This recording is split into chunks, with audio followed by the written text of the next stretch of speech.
How to alphabetize applications on Android. Hi everybody and welcome back to our channel. If you want to arrange the applications in alphabetical order on your Android device, in today's video we are going to show you a very easy method that we can follow in order to do so. So let's just dive right into the video and get started. So it depends upon the device. Usually for Samsung Galaxy One UI, all you gotta do is swipe up to open up the application drawer and tap on the three dots in the top right corner.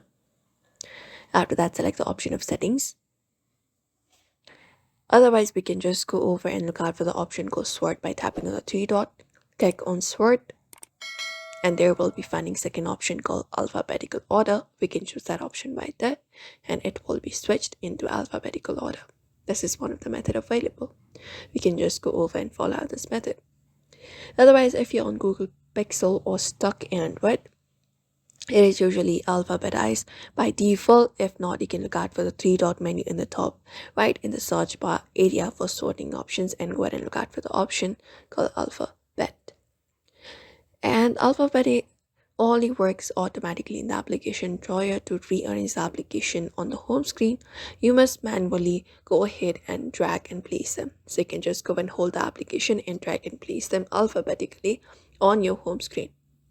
If the sort button is missing, ensure that your phone is set to home screen and app screen. You can go to settings for that and go ahead and look out for the option called home screen, and there just go over and set the option for home screen and app screen and go ahead and turn it on and you should be able to find that option. And that's it everybody. For now you can follow out this method. So we hope this video was helpful. Give this video a like and subscribe for more.